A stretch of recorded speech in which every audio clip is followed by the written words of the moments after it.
Hello, this is Michelle DeFrancesco, and I'm going to be presenting my research proposal called Mindfulness-based Interventions for Reducing Symptoms of Musical Performance Anxiety. Scholars have studied the relationships between mindfulness practices and social anxiety in research by creating self-assessment rubrics and in using proven assessments, both qualitative and quantitative. Now, social anxiety is the closest relation of an anxiety to music performance anxiety. And in fact, MPA, music performance anxiety, does often exhibit signs of social anxiety in people who've reported having both and or one with the other. The purpose of this research study is to compare other studies that examine findings concerning reductions of music performance anxiety through mindfulness-based interventions, which is MBIs, and to conduct a case study for 10 to 12 undergraduate music vocal performance students from medium-sized music conservatories around the same area of the United States.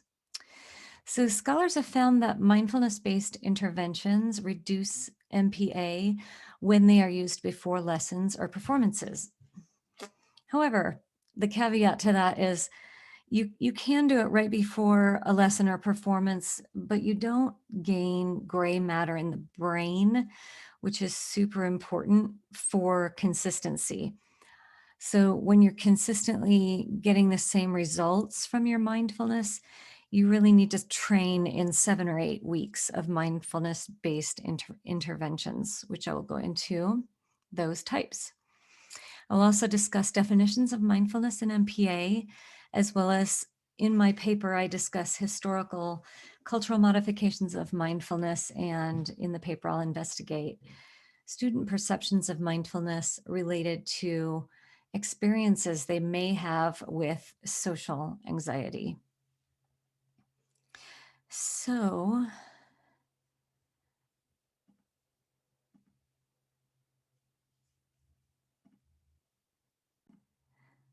I am going to be sharing a video with you that is going to show the gray matter that grows or increases in the areas of the brain that are most important to reducing stress, anxiety, and anything else related to musical performance anxiety. When the gray matter increases, our stress reduces, our anxiety reduces.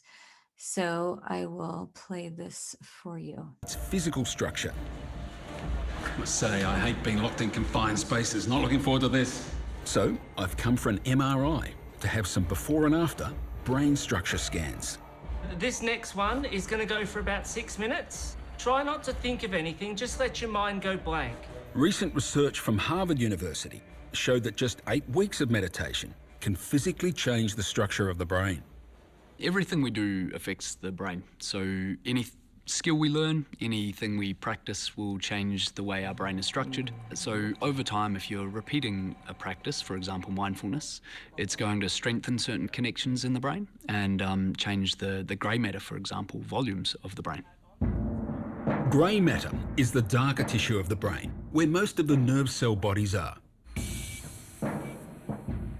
The Harvard research found that grey matter increased in key areas, such as the hippocampus, prefrontal cortex, and temporoparietal junction. And these are parts of the brain that help us to remember, to focus, to learn, to inhibit impulses and regulate our emotions. If we sat there daydreaming for 20 minutes, we'd be strengthening a different part or different parts of the brain. And we get to choose what we want to strengthen. We've got a use it or lose it brain. Now, it is early days for a lot of this research, but the possibility of meditation changing the structure of my brain certainly sounds exciting. I have to wait 8. Okay, so I stopped the video just as he was going into another subject there. But as you can see, then the increases of the gray matter do relate directly to anxiety. And isn't it incredible that we have such a system where we could go into it? That's an fMRI machine, and it's the newest technology that we have for brain scans. But how far we have come, and more, the more research that we get, and the more scans and the more technology that we get, the more we're going to know definitively whether or not certain practices will help us reduce our anxieties, our music performance anxieties. And it is wonderful that we could use something like mindfulness that is not very invasive in our bodies at all. It's very healthy for our bodies, instead of being prescribed medications such as beta blockers or anti-anxiety medications or even antidepressants, which is sometimes what happens when musicians go to doctors because they are really freaked out about performances on a regular basis, or lessons for that matter. So in this slide, I'm showing you some of the problems that I will be discussing in my research proposal. The first one is that many musicians struggle with MPA, and it's just a matter of general knowledge that they do. So like I just mentioned, the issue is that we don't want to be drugged up all the time. Some people even dose themselves with alcohol, and these are not really well suited for our brains, for our bodies, or for our performances. And so that's the first issue. The second issue are definitions. The definitions here, music performance anxiety and mindfulness, neither of them have an agreed upon scholarly definition. So for this study, I will use terminology from the American Psychological Association Dictionary of 2020, defining MPA as music performance anxiety that associates fears of freezing during performance, being humiliated, and perceiving unfavorability from audiences. That's how Barbra Streisand felt for 27 years. She did not get on the stage. She just performed in studios. And I think she was totally fine with that, just one person with her, but she was not able to make it up on the stage. So further, I will define MPA as a social phobia that can be genetic, environmental, and individualized through experience, emotions, cognitions, and behaviors. And that comes from Diana Kenny in 2011 and the APA Dictionary of 2020. Mindfulness as well has no scholarly definitional consensus. And in my paper, I will discuss the various definitions of mindfulness and the definition that I will use. But I want to talk a minute about the history of mindfulness. It comes from Sanskrit about 2,500 years BCE, before the Common Era.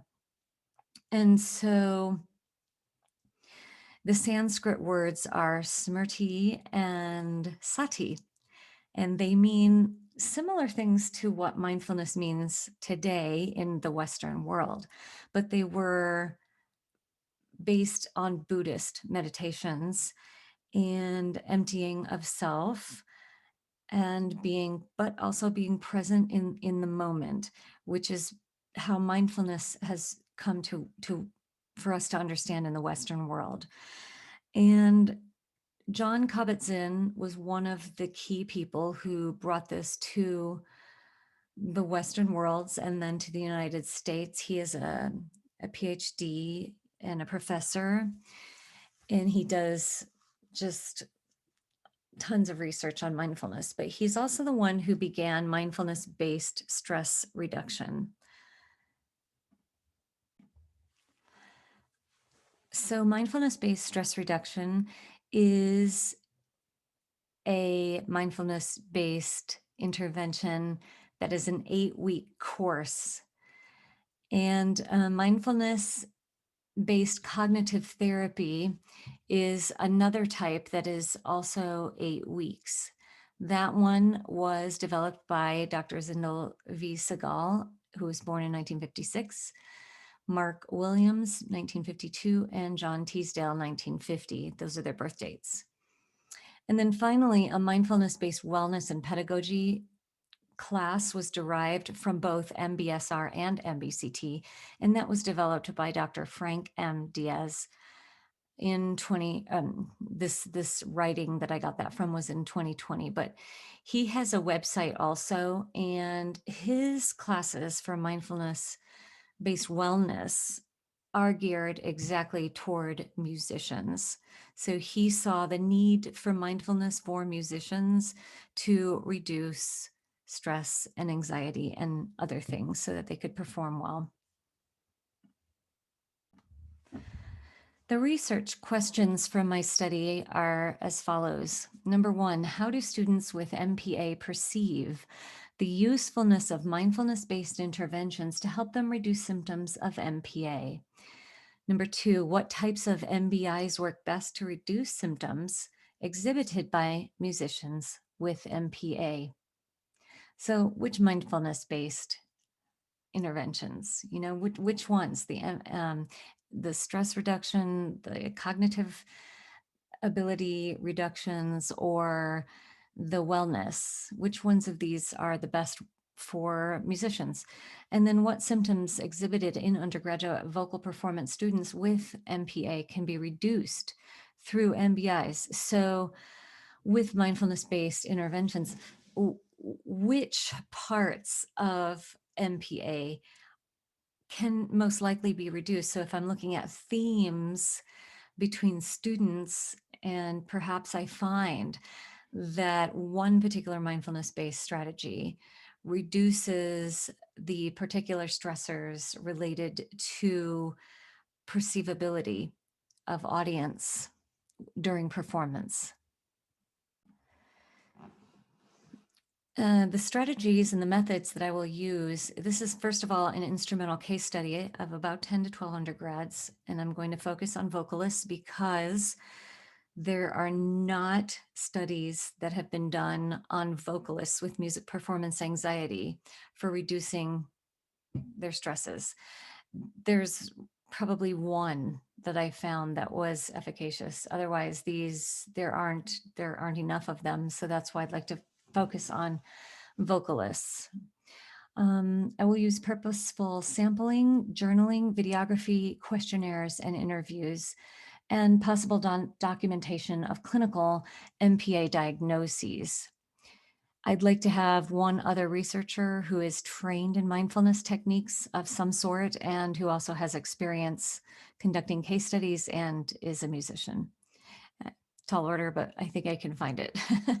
I will use a 5-facet mindfulness questionnaire pre and post study, and a 7-week mindfulness-based practice such as MBSR for at least 30 minutes a day with the journaling, video observations, and the rest of the things that I talked about.